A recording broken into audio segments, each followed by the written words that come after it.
So, brother, are you saying, yeah, you can let Daniela get it too. No, it'll just be brief. When you read the narrative of the Bible is the records of the Israelites, right?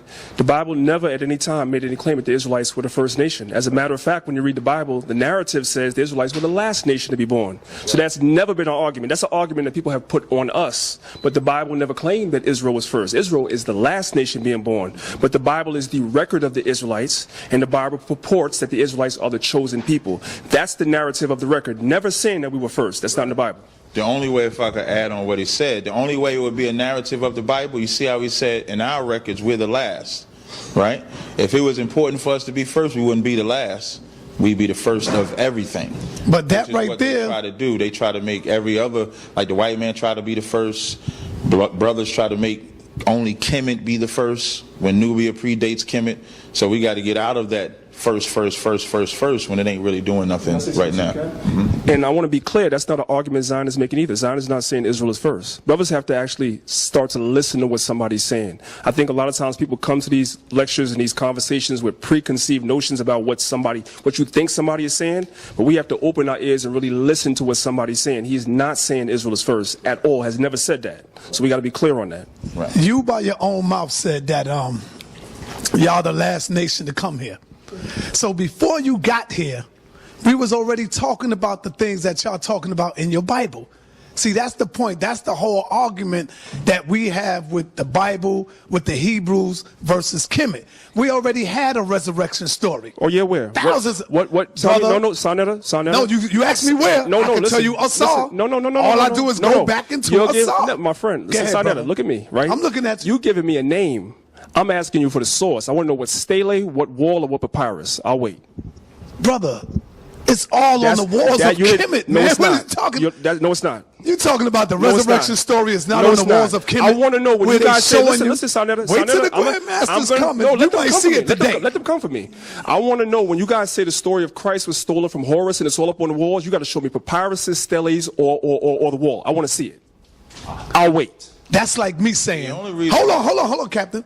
That's like me saying, show me the true story of Jesus Christ ever existing. Show me, show me his body. Okay. And don't tell me, remember what you told me about 3 or 4 years ago? Right. You said the Most High brought him up into the clouds because he didn't want nobody to desecrate his body like they do in the Kemites. You know I love this conversation. Me, you can go back and forth. Me, you can go back and forth all day. If you using having a body as a definition of whether somebody existed or not, I want you to show me one pharaoh at the 16th, 17th, or the 16th or 17th dynasty in Egypt and show me they existed with a body.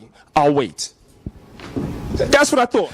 As early as exactly. No, that's not the point. That's not the point. The point is that the criteria that the Kemetic community uses to say that the people of the Bible existed, you say we okay, I understand. And the criteria you use is you say that we have to have a body. There's no bodies, they didn't exist.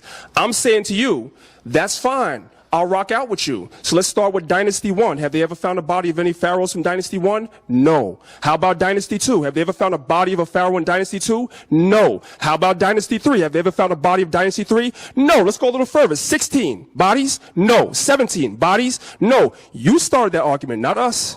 Y'all started that argument, not us. So I'm gonna let you come. So my point is that if you want to have that dialogue, I'll have that dialogue with you, but I'm gonna hold you to the same standard, and you're not gonna like it like you're not liking it right now. Let's say something. Y'all do realize, like, Egyptian culture and Israelite culture are two opposite things. Yes. Egypt cared about the afterlife. They cared about the afterlife so much, there was a certain care that they would have their bodies and the temples that they would put them in.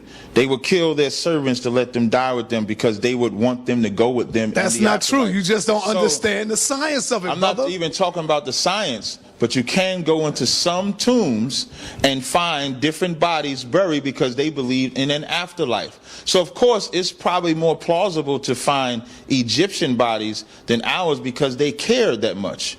Those big pyramids were funeral homes.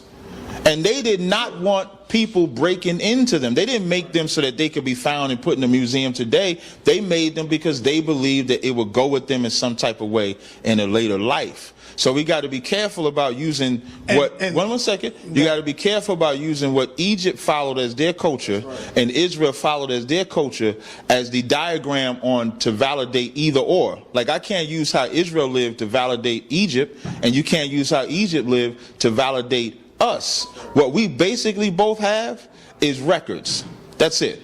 Because once you start going into a criteria, if you start pulling up pharaohs that you don't have a body for, are we going to get rid of everybody? Is a body what validates, or is records what validate?